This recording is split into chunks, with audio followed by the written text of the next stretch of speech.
Hello everyone, एक बार फिर से हम तैयार हैं class 10 chapter 13 magnetic field due to current. यही जानने के लिए इसका हमारा नेक्स्ट टॉपिक है कि मैग्नेटिक फील्ड की जो डायरेक्शन है वो किस तरफ होगी। अब हमने पिछले टॉपिक में हमने जाना था कि मैग्नेटिक फील्ड होगी, बट उसकी डायरेक्शन क्या होगी ये हमें नहीं पता है, तो उसकी डायरेक्शन हमें पता करनी है। ठीक है, लास्ट टॉपिक में हमने क्या देखा था कि एक करंट कैरिंग कंडक्टर है, उसके पास कंपास नीडल रख दी थी, वो नॉर्थ से साउथ वही वाली डायरेक्शन। अगर south to north current flow कर रहा है स्नो रूल से, उसकी जो नॉर्थ है वो वेस्ट की तरफ जाएगा।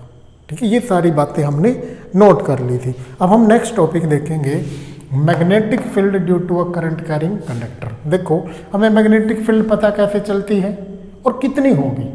तो मैग्नेटिक फील्ड पता कैसे चलती है करंट कैरिंग कंडक्टर से, by deflection of compass needle. Compass needle जो है डिफ्लेक्ट करती है, तो ये सबूत मिल गया कि मैग्नेटिक फील्ड होगी, बट कितनी होगी।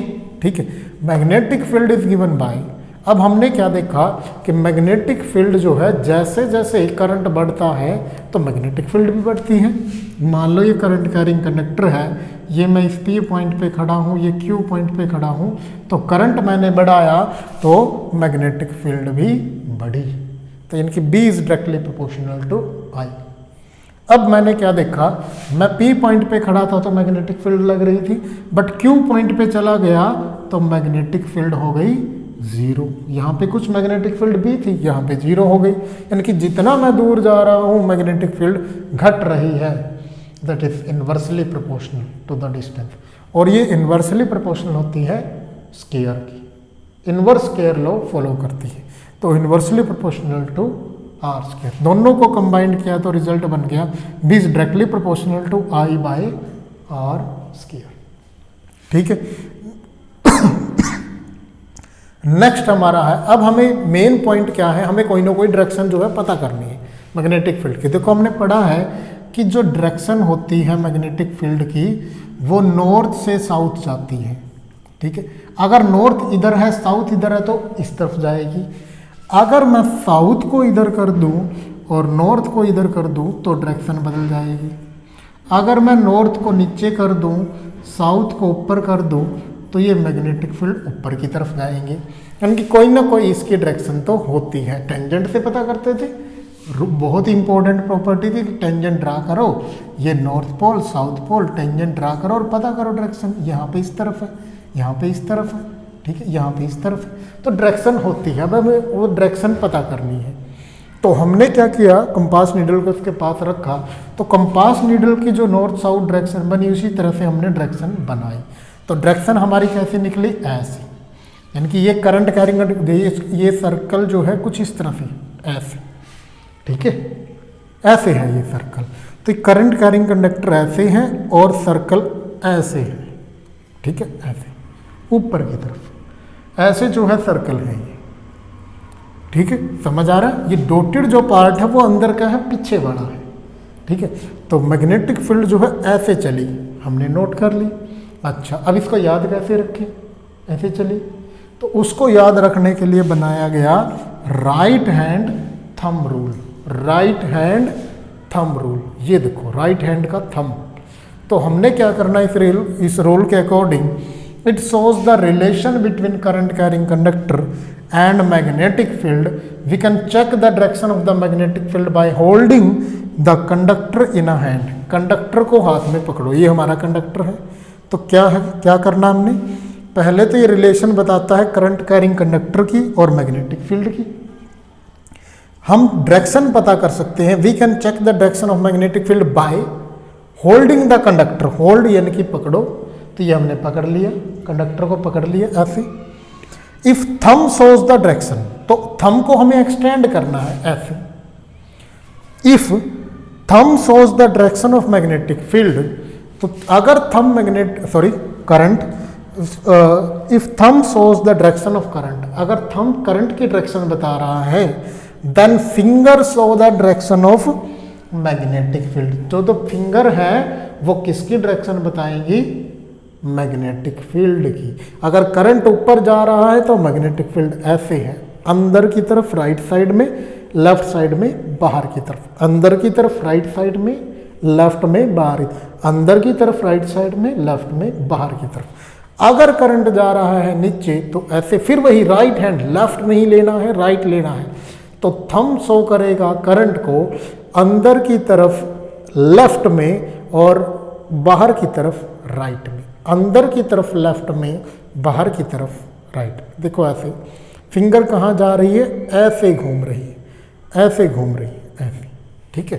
तो इस तरह से हम इसके डायरेक्शन भी पता कर सकते हैं, समझ आ गया, ठीक है। तो यहाँ पर हमें बड़ा ही काम का रूल है राइट हैंड थंब रूल, हमेशा राइट हैंड थंब रूल से ही पता करना है। तो देखते हैं, ये मैंने सर्किट बना दिया, ठीक है, बाकी सारी चीज़ें बनाने की ज़रूरत नहीं है, जिससे यहाँ पे की है वही एमीटर है, वोल्ट मीटर, सब चीज़ें हैं। तो ये हो गया पॉजिटिव, ये हो गया नेगेटिव, करंट कहाँ जा रहा है, इस तरफ, ठीक है।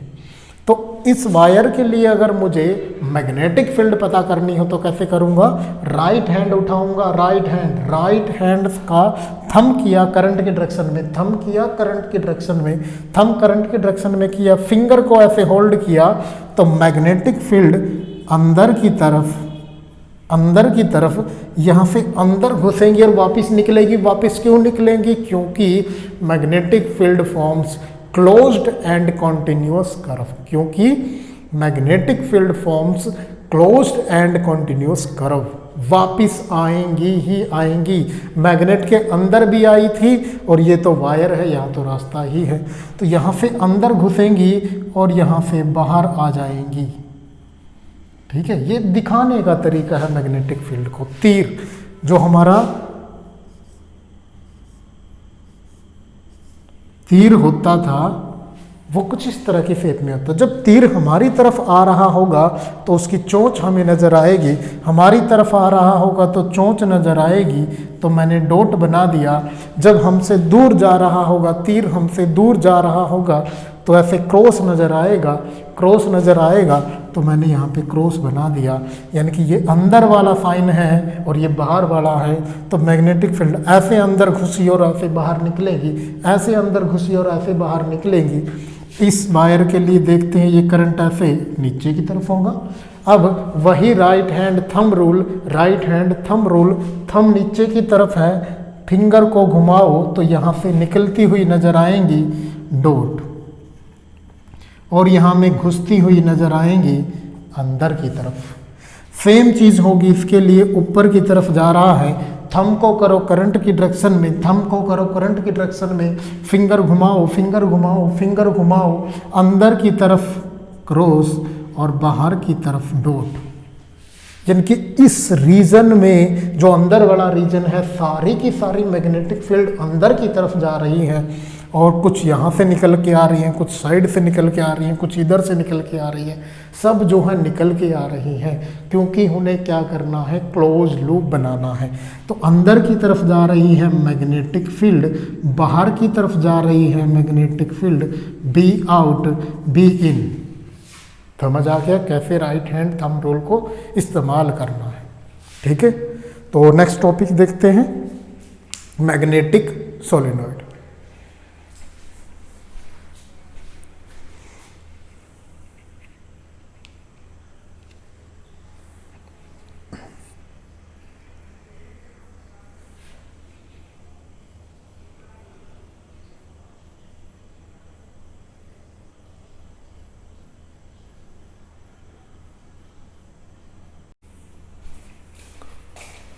तो चलिए देखते हैं नेक्स्ट टॉपिक, मैग्नेटिक सोलेनॉइड, ठीक है। तो सोलेनॉइड क्या चीज़ होती है, देखो हमने स्प्रिंग देखा है, बचपन में सबने स्प्रिंग देखा होगा, साइकिल पे लगा हुआ, स्टैंड पे लगा हुआ, साइकिल का जो स्टैंड होता था उस पर स्प्रिंग लगा होता था, सेम वही चीज़ सोलेनॉइड है।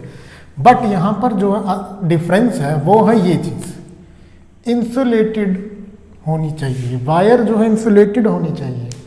क्या होता है solenoid, it is a coil of many circular turns, कई सारे टर्न जो है कोयल में डाल दिए हों, of insulated copper wire, insulated होनी चाहिए। इनकी जो रबड़ जो होती है ना वायर के ऊपर, तो वो रबड़ चढ़ी होती है, ठीक है। तो उसको फिर हम रैप कर दें, wrap closely in the shape of cylinder, ये एक सिलेंडर सा बन गया, ठीक है। तो ये एक सिलेंडर बना हुआ है इस तरह से, और ऐसे जो है ये रैप कर रखी है ना, तो एक सिलेंडर बना हुआ है, ठीक है। तो करंट कैरिंग कॉइल है, यानी कि यहाँ पे कहीं ना कहीं बैटरी से जुड़ी होगी, ऐसे सिंपल सी बात है, तभी तो करंट आएगा, क्लोज लूप बनेगा, क्लोज सर्किट बनेगा, ठीक है।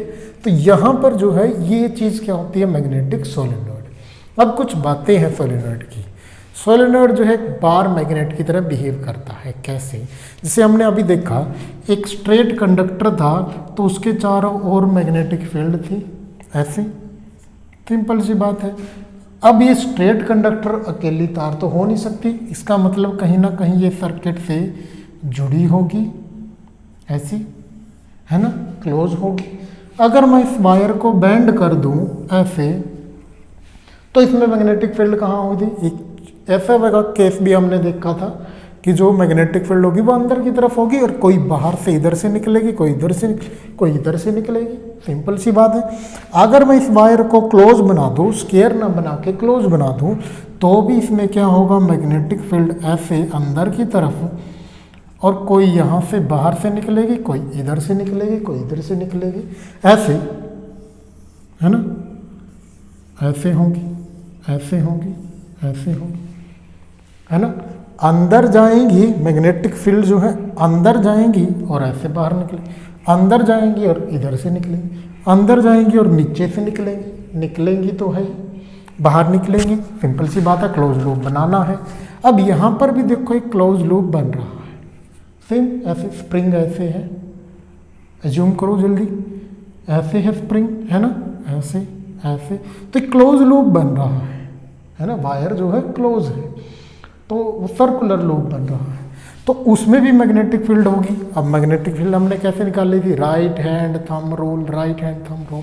तो क्या करेंगे, अब फिंगर, क्योंकि जो करंट कैरिंग कंडक्टर है वो स्ट्रेट ना होकर क्लोज है, यानी कि सर्कुलर है, तो अब फिंगर को हम करंट की डायरेक्शन में घुमाएंगे। करंट जो है मान लेते हैं ऐसे चल रहा है अंदर की तरफ, ऊपर से अंदर नीचे से बाहर, ऊपर से अंदर नीचे से बाहर, ऊपर से अंदर नीचे से बाहर है, तो हम फिंगर को घुमा देते हैं करंट की डायरेक्शन में, ऊपर से अंदर नीचे से बाहर, ठीक है। ये देखो ऊपर से अंदर और नीचे से बाहर, है ना। तो थंब कहाँ जा रहा है हमारा, ऊपर से अंदर नीचे से बाहर, तो थंब कहाँ जा रहा है हमारा, इस तरह मेरी तरफ आ रहा है। तो यही हमारी क्या होगी, मैग्नेटिक फील्ड की डायरेक्शन, ऐसे। अब क्योंकि मैग्नेटिक फील्ड क्लोज लूप बनाती हैं, तो ये यहाँ जहाँ से आई हैं वापस उसके पास तो जाएंगी, ऐसे जाएंगी, क्लोज लूप उन्होंने बनाना है।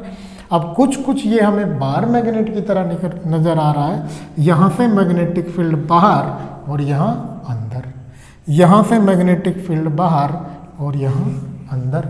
जिस एंड से मैग्नेटिक फील्ड बाहर हो रही है उस एंड को हम क्या कहते हैं, नॉर्थ पोल, और जिसमें अंदर जाती है उसको हम क्या कहते हैं, साउथ पोल। यानी कि ये तो बिल्कुल बार मैग्नेट की तरह बन चुका है, north pole, south pole, north pole, south pole, north से बाहर, साउथ में अंदर, फिर अंदर अंदर साउथ से नॉर्थ, सिंपल सी बात है। और अंदर जो मैग्नेटिक फील्ड होती है वो कैसी होती है, यूनिफॉर्म। यहीं से हमारा पहला पॉइंट है कि solenoid behave as a bar magnet. Solenoid किसकी तरह बिहेव करता है, बार मैग्नेट की तरह। Inside a solenoid magnetic field lines are uniform, uniform, ये यूनिफॉर्म होती है, सब बराबर बराबर डिस्टेंस। और ये कैसी है, नॉन यूनिफॉर्म है ना। यहाँ पे तो गुच्छा सा बना हुआ है, यहाँ अलग अलग है, यहाँ देखो इनमें कितनी दूरी है ना, लेकिन यहाँ बिल्कुल कम है, तो नॉन यूनिफॉर्म है।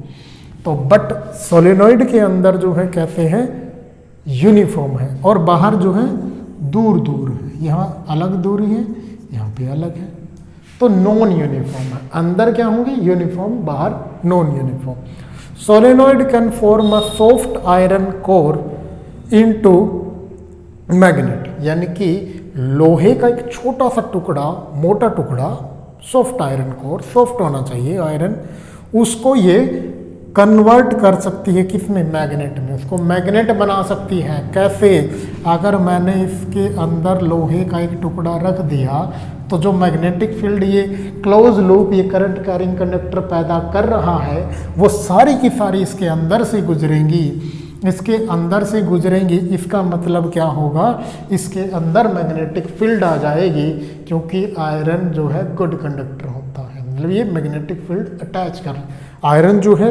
मैग्नेट के साथ अटैच हो जाता है ना, तो सेम चीज़। तो ये मैग्नेटिक फील्ड को, मैग्नेटिक स्ट्रेंथ को, मैग्नेटिक एबिलिटी को अटेन कर लेगा, ले लेगा अपने अंदर, तो इसमें मैग्नेटिक फील्ड आ जाएगी। और इस तरह की मैग्नेट को हमने क्या नाम दिया है, इलेक्ट्रोमैग्नेट। इलेक्ट्रो मीन्स चार्ज के फ्लो से, चार्ज के फ्लो से क्या बनता है, करंट, और करंट से बनी हुई मैग्नेट को कहते हैं इलेक्ट्रोमैग्नेट। इलेक्ट्रो मीन्स चार्ज, और इलेक्ट्रॉन के फ्लो से बनता है करंट, और करंट से बनी हुई मैग्नेट को कहेंगे इलेक्ट्रोमैग्नेट। ठीक है, नेक्स्ट हमारा टॉपिक है force on a current carrying conductor. अगर किसी कंडक्टर को, करंट कैरिंग कंडक्टर को हम मैग्नेटिक फील्ड में रख दें तो उसके अंदर फोर्स महसूस होगी, उसको फोर्स महसूस होगी, तो वो फोर्स कितनी होगी। ये हमारा कंडक्टर है, इसको मैंने मैग्नेटिक फील्ड के अंदर रख दिया, इधर नॉर्थ पोल इधर साउथ पोल बना के, ये मैग्नेटिक फील्ड इसके अंदर क्रॉस कर रही है। ठीक है, तो मैग्नेटिक फील्ड है यहाँ पे, तो इस पे जो है फोर्स कहाँ होगी, तो when current carrying conductor placed in magnetic field it experience force, इसमें फोर्स महसूस होगी। फोर्स डायरेक्टली प्रोपोर्शनल होगी करंट के, कितनी होगी ये निकालना है, तो डायरेक्टली प्रोपोर्शनल होगी करंट के, करंट जितना ज़्यादा होगा फोर्स उतनी ज़्यादा होगी, लेंथ जितनी ज़्यादा होगी फोर्स उतनी ज़्यादा होगी। तीसरा पॉइंट होता है मैग्नेटिक फील्ड जितनी ज़्यादा होगी फोर्स उतनी ज़्यादा होगी। पहला है करंट जितना ज़्यादा होगा फोर्स उतनी ज़्यादा होगी, लेंथ जितनी ज़्यादा होगी फोर्स उतनी ज़्यादा होगी, मैग्नेटिक फील्ड जितनी ज़्यादा होगी फोर्स उतनी ज़्यादा होगी। लेकिन साथ के साथ यहाँ पे साइन थीटा का क्या मतलब है, साइन थीटा का मतलब है एंगल भी डिपेंड करेगा। जैसे करंट ऊपर की तरफ है, मैग्नेटिक फील्ड ऐसे है, तो दोनों में एंगल कितना है, 90 है, तो ये एंगल भी बड़ा मायने रखेगा। एंगल क्या है, अगर मैग्नेटिक फील्ड ऐसे क्रॉस करवा दूँ तो एंगल 0 हो जाएगा दोनों के बीच में, तो उस समय क्या होगा, तो तीनों को हमने कंबाइंड कर लिया, तो लिखा F is equal to I L B sine theta, F is equal to I L B sine theta. Proportionality का साइन हटाया तो कांस्टेंट लगा दिया K की वैल्यू को हमने माना 1, तो F किसके बराबर होगा, I L B sine theta. क्या होगा, I L B sine theta. याद रखना है फोर्स किसके बराबर होगी, करंट कैरिंग कंडक्टर में जब उसको मैग्नेटिक फील्ड में रख दिया जाए, I L B sine theta. ठीक है, तो यहाँ पर केस है अगर थीटा हो जाए 0 तो साइन 0 0, तो फोर्स कुछ भी नहीं, इस पर कोई फोर्स नहीं लगेगी। अगर मैग्नेटिक फील्ड ऊपर पास करवा दी, ठीक है, या नीचे पास करवा दी तब भी, क्योंकि एंगल कितना हो गया, theta is equal to 180, sine 180 भी 0 होगा। अगर थीटा है 90 तो साइन 91, तो एफ किसके बराबर हो जाएगा, I L B sine 91, I L B आ जाएगा। यानी कि मैक्सिमम फोर्स कब लगेगी, जब करंट कैरिंग कंडक्टर और मैग्नेटिक फील्ड एक दूसरे के परपेंडिकुलर होंगे, एंगल 90 होगा। ठीक है, तो ये हमारा सिंपल सा टॉपिक था कि जो फोर्स है वो करंट कैरिंग कंडक्टर में लगेगी ही लगेगी, चाहे कैसी भी पॉसिबिलिटी हो, और कितनी लगेगी, that is I F is equal to I L B sine theta. Theta की 2 केसेस बनते हैं हमारे, अगर थीटा हो जाए 0 तो एफ हो जाएगी 0, कोई फोर्स नहीं, थीटा 0 और 180 के केस में। अगर थीटा हो जाए 90 तो F is equal to I L B, that is maximum force. और अगर थीटा की वैल्यू कुछ भी होती है तो साइन में पुट करके हम उसकी वैल्यू निकाल सकते हैं। ठीक है, तो आज के लिए इतना ही। ठीक है, नेक्स्ट टाइम हम नेक्स्ट टॉपिक देखेंगे इलेक्ट्रिक मोटर। Thank you.